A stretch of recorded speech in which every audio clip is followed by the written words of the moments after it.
Hi, everyone. This is Steve at Little Treasury Jewelers, signing on today. Hope everyone's having a happy Monday.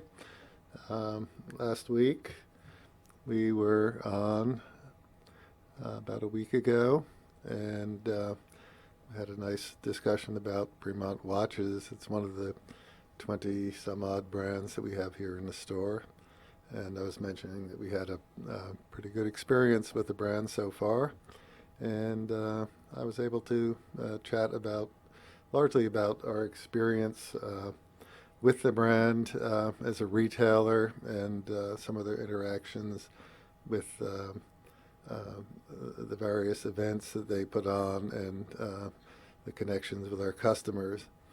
And I thought that I needed a little expansion on that, and have invited a special guest today, and that guest will be this gentleman, Mr. Michael Pearson, who is the head of marketing in the U.S. for Vermont Watches. And this is a typical shot of Michael, who's always an excellent host and a very good man to be with. I've known him since 2012 and have done a lot of traveling with him, and had just a really nice time. He's a really good guy. He's pretty well known in the industry. He's one of the most dynamic representatives for a watch brand out there. So I'm hoping that he will be joining us shortly. So in the meantime, we have this beautiful watch here, the Supersonic I showed briefly last week. I neglected to mention that it's an 8-day power reserve, manual wind, and pretty amazing job. Okay, I seem to have Mike calling in now. Let me see if I can catch him.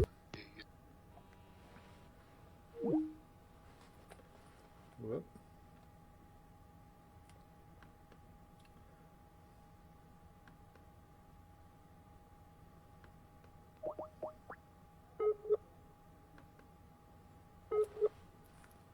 Okay.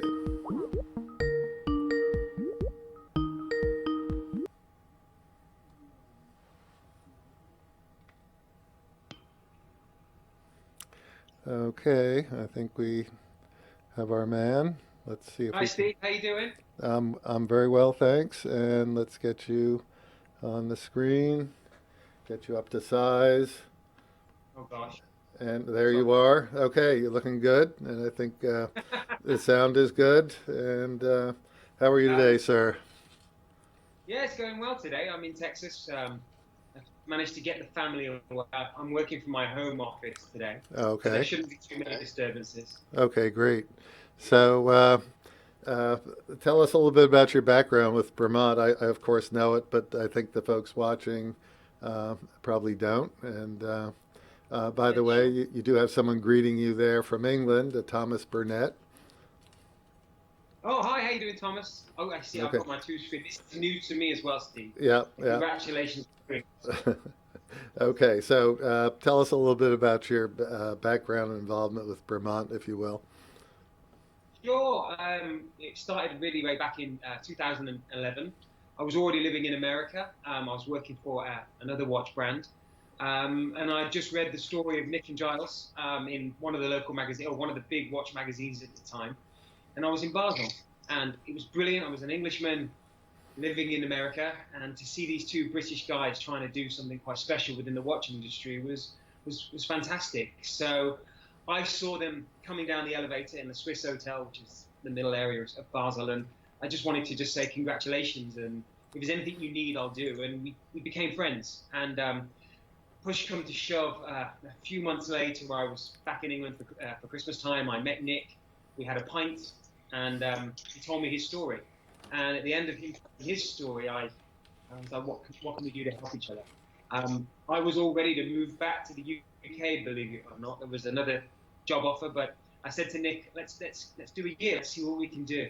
What we can do. I was single, no kids, no dogs, and it ended up being brilliant, and you were one of the first retailers to really come on board from there. I was with the brand for a good 7 and a bit years. We grew it quite big in the US, Canada, and in the Caribbean. And then my wife, well, you fast forward it, I met somebody, she liked me, which is crazy. But we had a baby, it was fun. And then we had a second baby, and then all the travel got a bit much. So I decided to step back from Vermont, which was the hardest decision of my life. And 15 months later, me and Nick were talking once more, and he told me what's going on. And I think we came to an agreement where I wouldn't travel as crazily as I did. But definitely a labor of love, and I came back about 3 months ago. So all in all, it's been about a decade of my life in Nick and Giles English and growing this brand over here. Yeah. Okay, fabulous. I see we've been joined by Jaden V and Claire Pretty. Claire's over there in Henley working with Nick. Hey, Claire, how are you doing? Very neat. So, Claire's pausing a very crazy show that's very popular in England right now. So thank you, Claire, for doing that for me. Okay, that's great. So you've been working with them for a while, and we've certainly seen each other numerous times in our store. We've seen each other in Bermuda, the UK, New York, all over, and it's been in Basel several years. So looks like Bremont has probably permanently pulled out of Basel and does their little townhouse event now, and looks like that's the way they're going to be introducing things going forward. Yeah, very much so. It was a big thing. I mean, Bremont is a smaller brand, you'd say, in the big scheme of the Swiss watch industry. But Nick and Giles are very passionate about making sure that we're positioned in the right way and in the right light. And so Townhouse in the UK is a 4-day event, which is a fantastic building where if you can come along and you can be part of it, it's something you should see. We rent our beautiful townhouse in the centre of London, and every level of the house will be a different dynamic of what Bremont is all about. From the watches, the stories, the partnerships, the military, and obviously we have great fun with it as well. And then we added a small version of the townhouse over in New York City, where we combine all of that into a 1-day event where you've got meetings, and then at night time we let loose and celebrate what we like to do, which is watches and the people within our industry. Yeah, I think last time someone remarked that things like the townhouse are a gimmick, but in that particular situation, that's really a substitute for the Basel or similar venue opportunity for the brand to present novelties to the retailers and to involve the watch press and leading collectors. So it's actually a very functional, normal business event, but just in a different and actually spectacular venue. So there was always the thing of, are they doing it to save money? It ended up being a more expensive endeavor, but it was one of those things that it wasn't about money. It was about putting Bremont in the right position so people could see us in our environment. We can't pretend to be within the Swiss industry. We're very much on the periphery in our own island. And so Nick and Giles, the rest of the team, really wanted to show our personalities in our house in a way. And it was brilliant. It's been brilliant ever since. Yeah, absolutely. So we enjoyed it very much. So one thing I neglected to mention last week, with a key thing, is the fact that everything Bremont makes is a chronometer, certified chronometer. And so that really means that those movements are being shipped to Switzerland, tested there, and then returned. I mean, you're jumping through many hoops to make a high-quality piece, it looks like to me. Well, we know that we make all of our movements in the UK right now. And what people have to understand with Bremont is everything around the movement is made in the UK. We really make it different. But from the minute people want to be aware of it, I think it's just made. And it got to a point where a few years ago we made enough of the watch in the UK that we could put London on the dial, and that was deservedly so.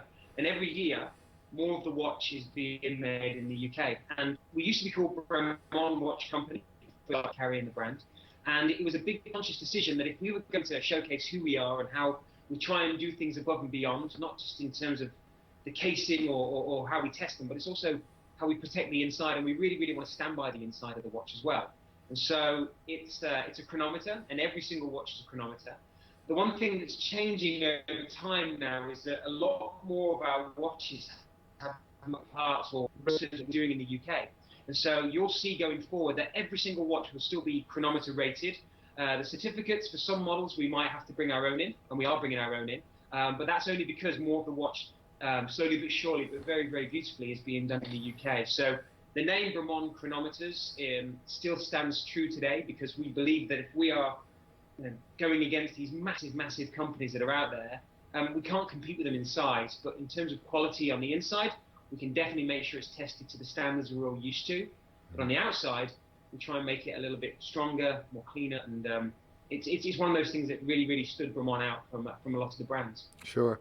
So tell us about what's going on with the manufacturing facilities. Last time I was over there, we were up in Silverstone. We were seeing the amazing amount of labor and machinery that goes into making the cases and the base plates, I think is what I saw. What's gone on since then? That's a couple of years ago. So update us on the manufacturing process, if you will. Well, you saw Silverstone, and you saw where all of the different cases are being made, the main plates. But you also saw where all the watches are being put together. If you've seen any advertising from on, you might have seen that beautiful barn-looking building. That's a building that was for 5 years of our immediate future. We outgrew that within about a year and a half, and so we had to bring in different areas such as Silverstone so we can make different parts and then send them to our office where they can be put together. So I've not been home to the UK for about a year and a half. So I've been doing this really through what Nick and Giles have shown me and told me. And actually, all of that facility that you saw has been moved closer to Henley. Silverstone is not there anymore. It's actually a lot closer to Henley. And we've got, like I say, about 130 people that are working for Bremont, with a massive team of watchmakers, watch repairers, and also we've got people that we're training. The next thing is that sorry about that noise. The next thing that we've got is that we've broken ground on a 40,000 square foot facility where we won't have these different facilities or these different buildings. Everything will be done under one roof. And you can see a bar of metal going in and a watch coming out the outside, but you'll also see all the marketing team, all the fantastic watchmakers, the repairers. It really is state of the art. And if you have a look on my Instagram, you can have Mike Pearson 6 today. You'll see on my stories a little sneak peek of the structure going up. And by this summer next year, we'll be able to cut that ribbon and invite everybody to come in and see what Bremont is and how we're bringing watchmaking home. Fabulous. So what is the prognostication about a British-made movement? Where are you with that?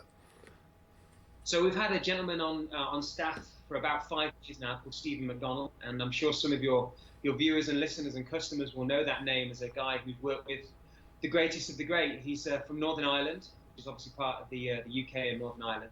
And we're very proud to have his expertise on board. He's worked with MB&F, Christophe Claret, and the incredible genius inside of his head. We really wanted to kind of use that and help us get to the next level. And he's done that. We have the ability, maybe even a year ago, what Nick told me, to do a one-off watch if we wanted. But obviously our average price point is $5,000, $6,000, $7,000 for the core, and our limited editions can be a bit more. But we didn't want to go to a level of that one-off watch being crazily expensive. We want to be able to bring his expertise and his knowledge into first off one particular model and then expand on that for the rest of the core. I think next year you'll hear some exciting news, and hopefully within that year you might be able to see something. But all I can tell you is that in the 15 months I had off, and that next chat that I had with Nick, it was that particular conversation that enticed me in. I love the fact that if you put Bremont next to dozens and dozens of brands in this industry, I'll show you why we're special. We have to be, because otherwise, why bother buying Bremont? But the inside has always been that conversation of, well, it's based or it's Dowager based. It is, but it's highly modified, and we're doing more in the UK every year. That next step has kind of come about in limited editions, with the last one with the supersonic, with the manual one. We've done different modules that are very proprietary to us. And then the next step will be when Mcdonald can put his genius inside of one of our beautiful cases, and we can really, really get it going. But just a long story short, we've been around for just over a decade. in terms of selling watches. We've been around since 2002, and the first watch sold in '07. So to do what we've done in that time to now, it's incredible. And I know that Nick and Giles, every single year, and all the team that are back in the UK, have pushed to make sure that we can do this and do it right. Well, yeah, it's a remarkable story indeed. So, okay, so what's going on with your current partnerships? We talked about some of the past ones. What's up with that? Yeah. I would always say that the partnerships in certain brands, and I'm one of the people that would say it's partnerships marketing, and you see different cars or bikes or so on and so forth. It can sometimes come across as a little bit, I'll go back to your word, gimmicky. The one thing that's been great with Vermont in my eyes is that we've not approached anybody to come to us. When Boeing wanted to work with us, it was a knock on the door in Las Vegas because of what we've done with the military.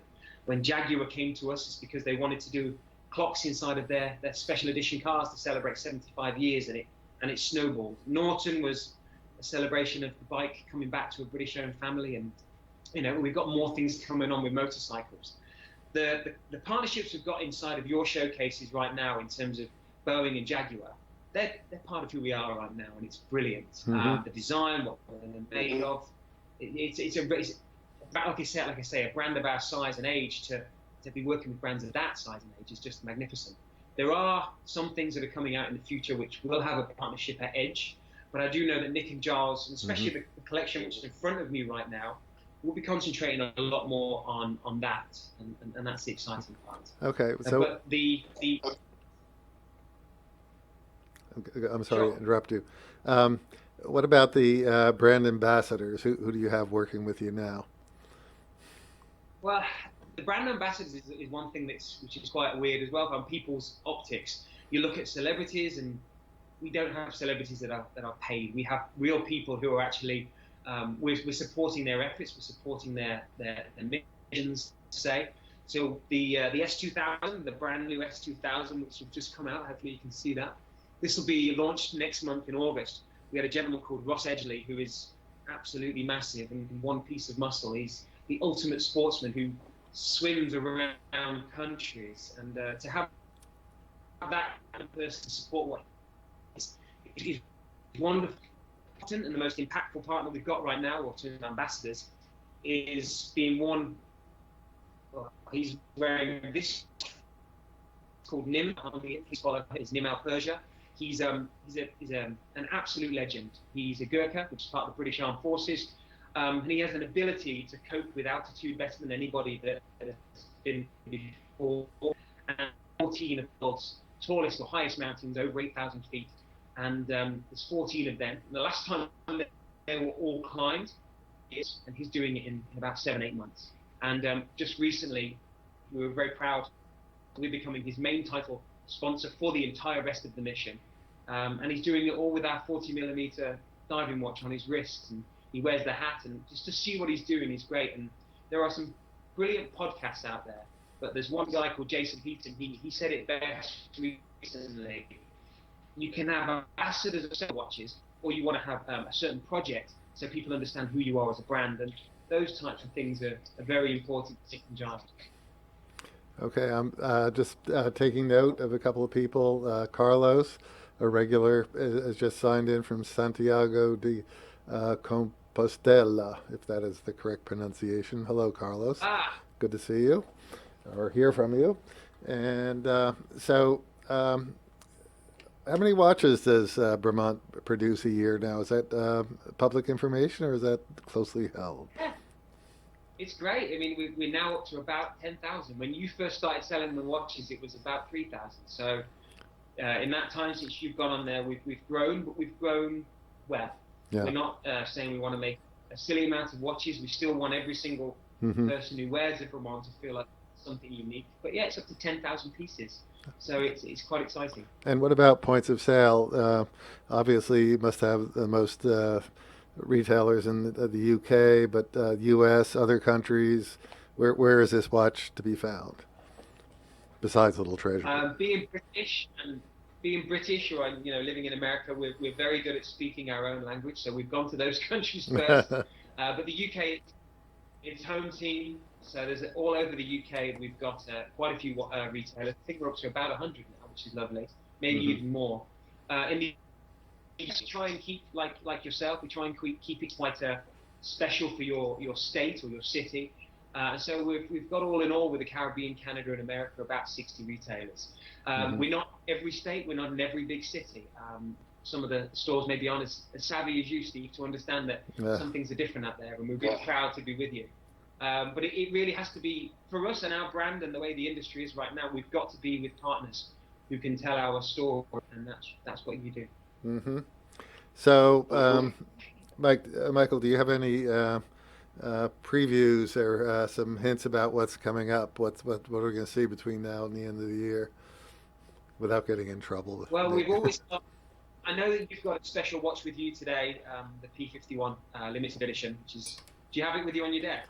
I do. I'm going to put up a shot of it, and let me get that. Fancy. Well, the watch that you've got in your office right now was the second of our historical limited editions. We've done a few since then, and everybody always asks this time of the year, when's the launch party for the next one? And it looks like it's going to be around November time. So you keep your eyes and ears peeled. We'll let you know what's going on, and of course everybody else out there through social media. Right. We have to put it to you a little bit. Okay, here's the P51 next to you, and beautiful piece. How's that? Yeah. Very good. Oh, there you go. Yeah. So that bit of that steel right there, the top subdial is from. You're chopped off a bit. Could you repeat? Yeah, sure. Yeah. The top subdial, the metal there is from a P51 Mustang, and if you turn the watch over, we do rotors pretty well, as you know, Steve. And the rotor itself is a thing of beauty, and that's also steel from. It flew into the Pacific, and it was owned by a very, very fantastic pilot who does display flying of these display teams all over the country and the world. And he wanted to work with us and partner with us. Now, that was the second one. The first one was the EP120. It was a Spitfire. And it was very easy for Bremont. I mean, we had requests. There you go. Looks great. We had requests from all over the world about different aircrafts we could work with. And then we started to work with the Royal Navy, the British Royal Navy. And so to have this beautiful piece, this is the Victory. It's a double retrograde chronograph. Oak and brass from 1765 from HMS Victory within there. And to do that project, which was literally released 7 years ago this week, was incredible. And it made people understand that it's not just about aviation, it's British history, it's world history, it's trying to better ourselves as a brand. And actually today,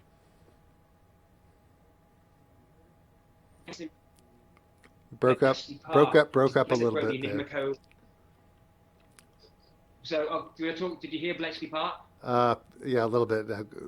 Back up just a paragraph. No worries. The watch after Victory, I think this is 2010, 11, 12, 12, I think it was, or 13. It was about 6 years ago. We worked with Bletchley Park, the place that broke the Enigma code. And today in the UK, the Bank of England announced that Alan Turing, who was the father of that first supercomputer, is going to be on a new £50 note of currency to celebrate what he a special watch that some of your customers, you sold, I think, more code breakers than anybody else in this country. Yeah, I mentioned it last week. We're right in the heart of the beast here. You are, and then we got calls the second it was announced, and there was pine from the hut and piece of metal from Enigma and the coding cards, brilliant. And so every year, you know that we're going to release something quite special. This November, just keep your eye out. That should be the next thing. There are a few other things that are coming up, and I'm sorry I can't tell you. There'll be something quite exciting for people who love engines, and after that, I can't say anything because Nick, I think, might be watching. Okay, David Reed asks, and David's was a customer, local customer, who's moved to Texas, regrettably, so we miss him very much. Excuse me. He asks, is there any chance of Bremont doing a Space NASA limited edition? Well, I think anything's possible. It's just got to be the right partnership, the right story, and the right movement at the time that we can do it well. Space is the next thing, but we've done boats, we've done cars. The world and the history within the world and off the world, in your case, anything's possible, but it's got to be the right time and the right partnership. So, Right. like I say, we've been here a short amount of time. The next 100 years could bring something quite exciting. Yep, and David also mentions he bought the code breaker from us, and I hope you're still enjoying it, David. And then CraigShipp, the commander of this channel, uh, remarks he needs to buy a Cat 6 cable. So Okay. yeah, Right. he keeps tight rein over this domain. So okay. So Thomas Burnett remarks, I like that rotor. It really allows you to see a lot more of the movement than a normal one does. That's a good point. I hadn't thought of that, but besides being a beautiful rotor, it does allow you to see more of the movement. That's a good observation, Thomas. Yeah, So, very good. so For a lot of the limited editions, you have to see them because from the front, I mean, if I'm wearing this watch, which is the watch I wore on my wedding day, the Victory, it's beautiful, but it's not one of those watches that is going to be in your face and obviously telling the story of the history within it. That's up to you guys as customers or wearers or owners. If you want to tell that history, there's a whole lot of personality on the back or the sides of those limited editions right. that you can pick up. Our regular watches. I mean, yes, this is a modified chronograph or the world timer for the Alt 1 WT. But even when you look at a rotor like that, it's not just decorated to have the name of the brand. It actually has the idea of a turbine blade. So every watch from the front to the back, all the way through that middle barrel, will always tell a story of either the core of the brand, the partnership, or the story it's trying to tell. Right. So, one other thing that doesn't affect us directly so much as a retailer, but is a big thing with Vermont, I know, is the involvement with the various military squadrons. I haven't mentioned this, so maybe you can give a little rundown of what percent of the business is involved with that, what it is, and what kind of projects have been significant.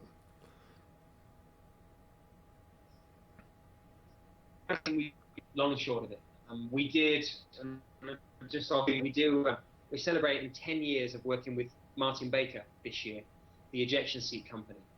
This is my prototype, the real watch. Only 310 of them are going to be made. But when we first started working with them, it was Martin Baker that pushed us to be better.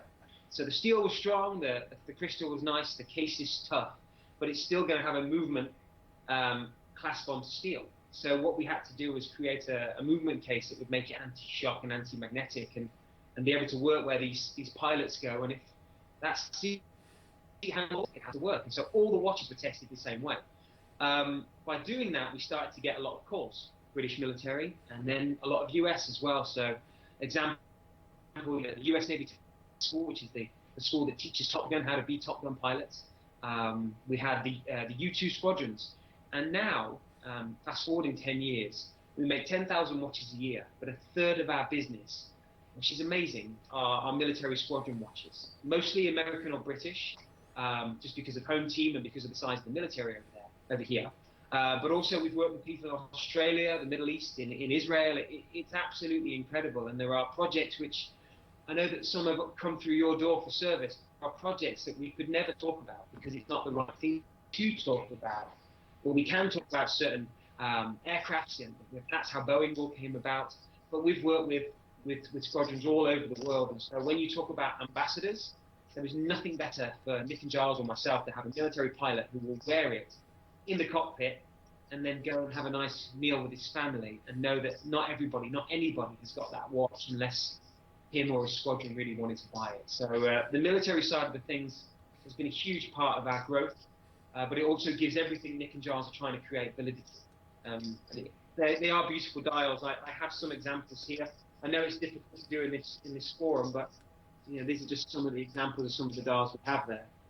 And what it is the military watches will take our civilian collection, and they will then put their colouring or their aircraft or their logo on the dials, or on the rotor itself. So in essence, they're wearing the same watch that all of your customers would buy, but they just make it a little bit more special to them.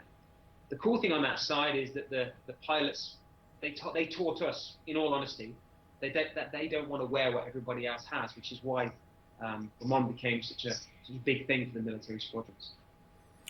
Yeah, we see a lot of folks in this area, being so near DC and many of the military installations here in the store. And one day, a few years ago, I had someone walk in, and he looked like a walking fire plug. You could just tell that this was an exceptional individual just by the bearing. And he presented a watch, and I said, "Oh, Bremont for a little repair." And I said, "Oh, I've never seen this watch before." And he was silent, and I turned it over, and I saw the insignia on the back, and I said, "Oh." And we didn't discuss it any further. What? You called me right away. It was a Yes, brilliant yes. conversation.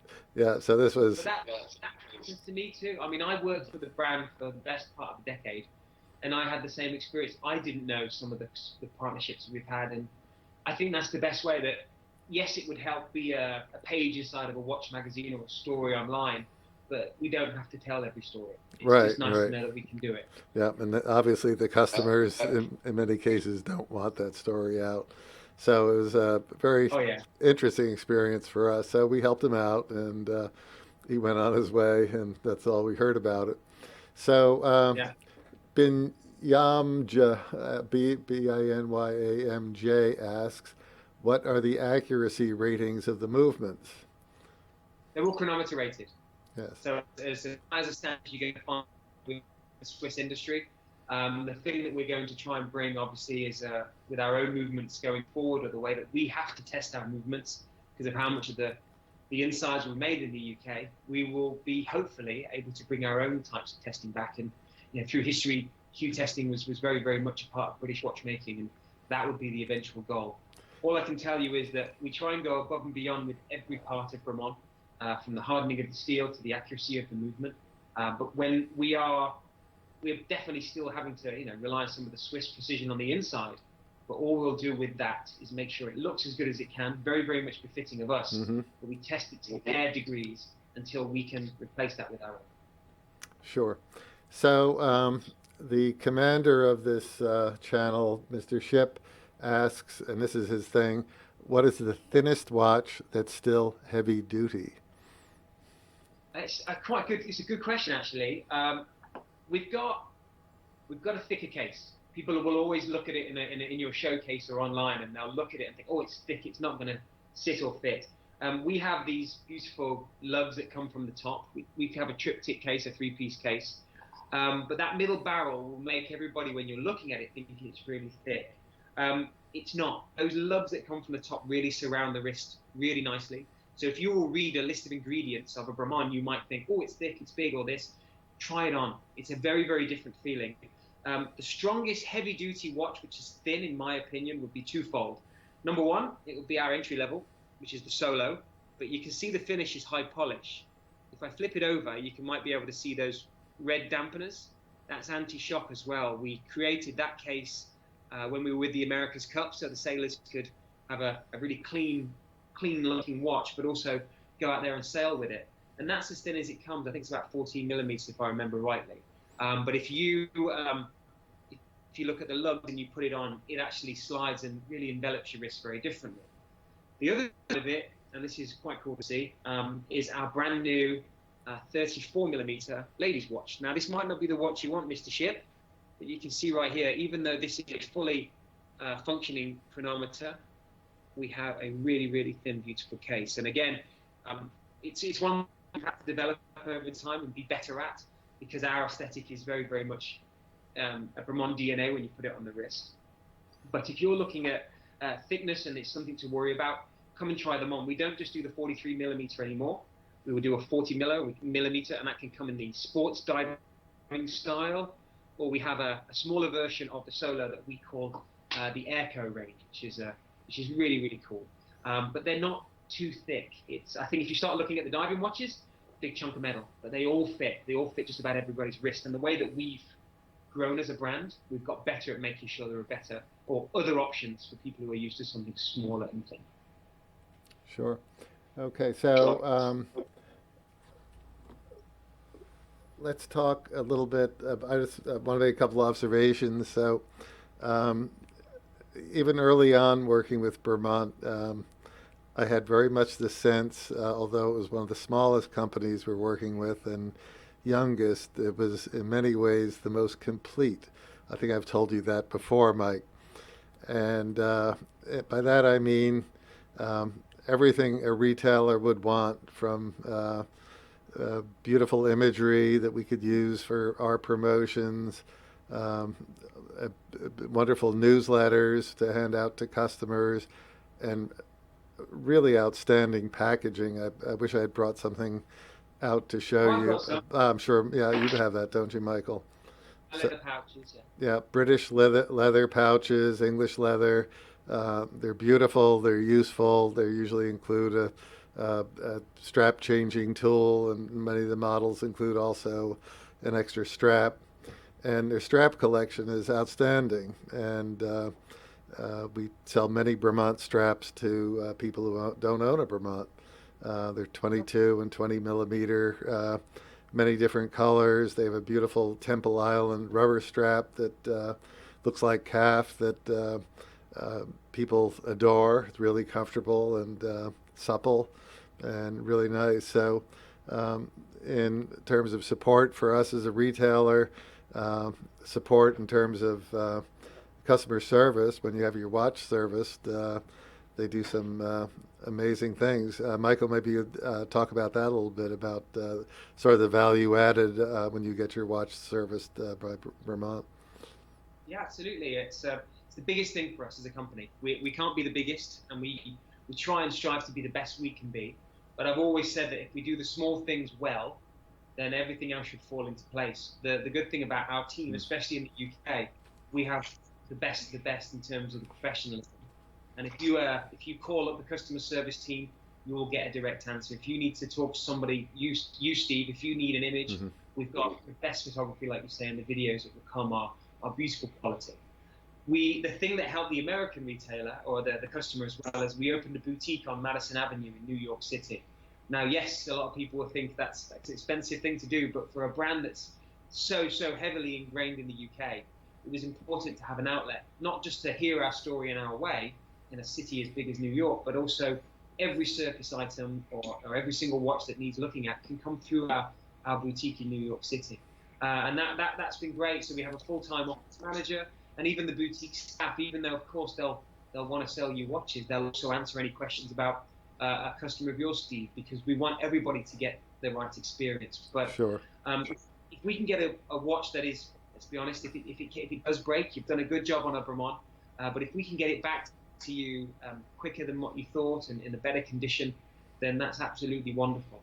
And it's what we strive to do, and it's who we strive to be. I mean, even the time with me going away and coming back, this new collection with the Ministry of Defense and the S2000s, the S300s, back in the day when we first started together, you'd say it's coming out in July and you'd cross your fingers, and now July it hits. August, if we say it's coming out, then it will hit. And the service department is very much that way as well, and it's something we're all striving to be better at every day, but right now it seems to be doing really well. So if anybody in the UK is watching, thank you. It's been brilliant.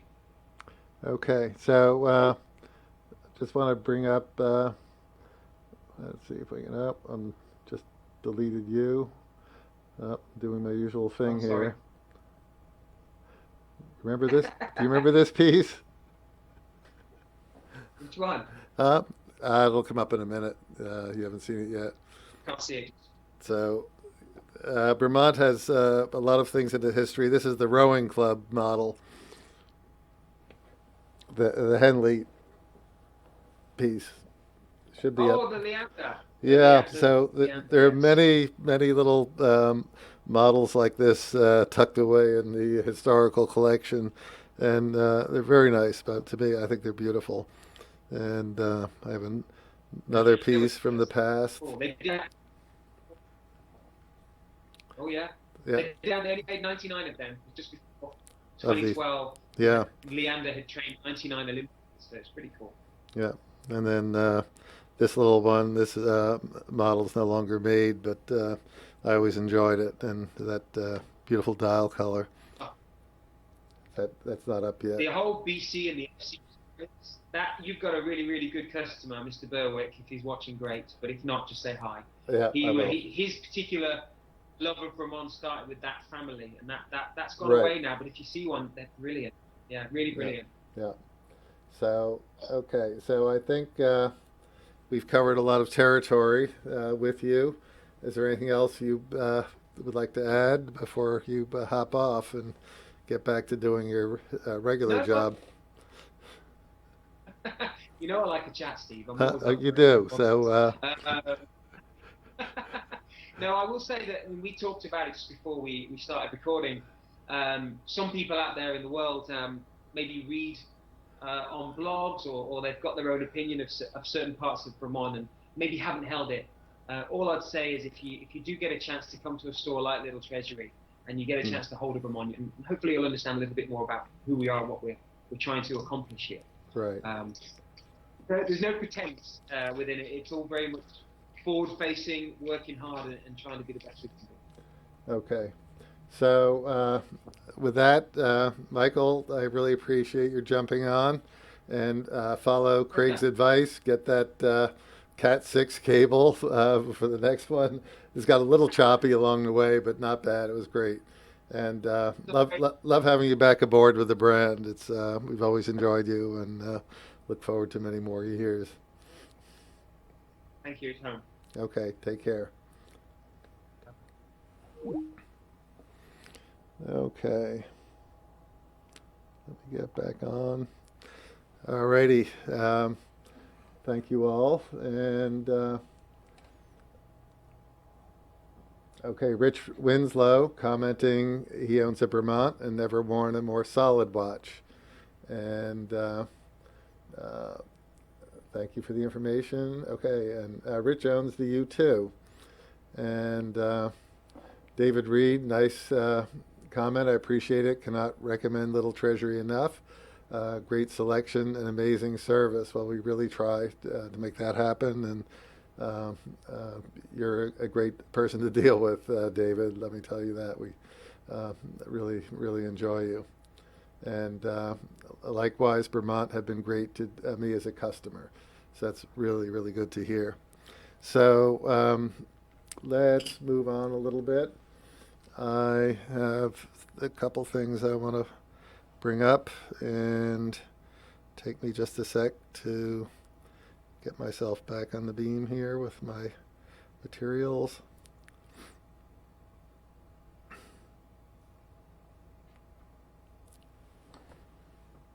Meanwhile, I'll give you a beautiful Bremont to admire.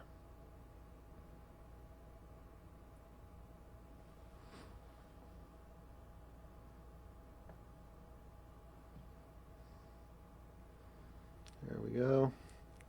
So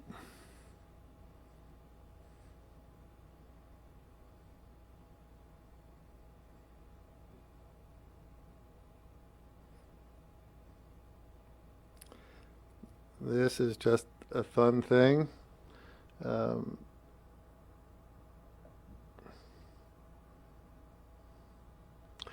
Shout out to Novak Djokovic for his Wimbledon win. So the Swiss lost out in this case, and there he's in New York at a dinner we were at. Linda and I had pictures with him as well. He's quite a nice guy, very nice to the public, and we enjoyed meeting him very much. And so Seiko, who I'm segueing over to, should be proud of its representative. And Carlos, as as a curiosity, he's currently in one of the oldest hotels in the world, founded in 1499. Wow. Okay. So, to celebrate Seiko a little bit today, I'm going to show you something that I cannot at this moment sell you because it's soon to be out the door. But this is the new SLA 33 that just came out, a Basel release.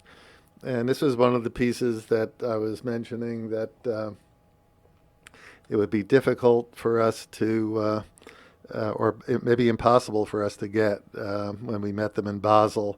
And then that was corrected when we went on the New York tour of the speakeasies and the trip around Manhattan. And we've received several pieces, and regrettably, for those of you who are interested, they're all out the door. This one will be picked up shortly, but it's really a beautiful turtle that they've come back out with, and I think we all can admire it. And it's a possibility we'll get one or two more. We're working on it, and very nice, and looks good in the photography, but looks much better in the metal and on the wrist. So it's one of their nicer pieces, very limited production. So that is my Seiko story for the day. And one other piece that I want to bring up is coming. Let me set it up. So, for those of you who missed the U.S. limited edition steel, the Grand Seiko SBGE248, the Kurazuri dial. We just got back in a pre-owned one in quite nice shape. We sold it originally in March and just got it back in. If you're interested, give us a call. Very hard to come by. We got a lot of calls after they were all sold out, and we're happy to have this piece back here with us. So take a look. And Tom Austin says he finally picked up his SBGN 005 and loves it. And the SBGN saga continues. They're going out the door about as fast as they come in, or faster, it seems. And excellent pieces. And we have the new SBGN 009, which I showed last week here, and that is available. We have a couple of those pieces, and I see I have an uninteresting thing up here. This is a little bit better. Now you can see the SBGA 387 up there, so sorry. And I wanted to show you one other thing. And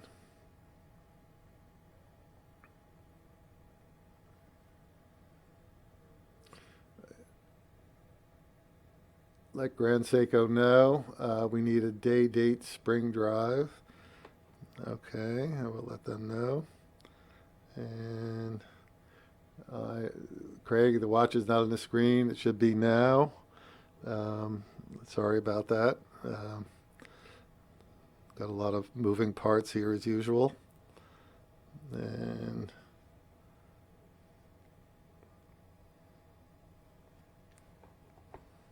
I need to do a little more jiggering around. And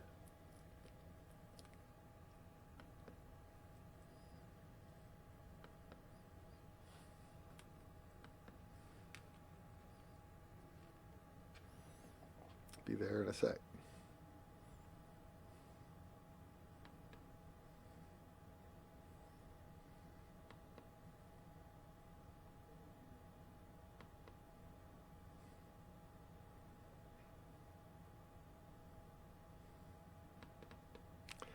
Okay.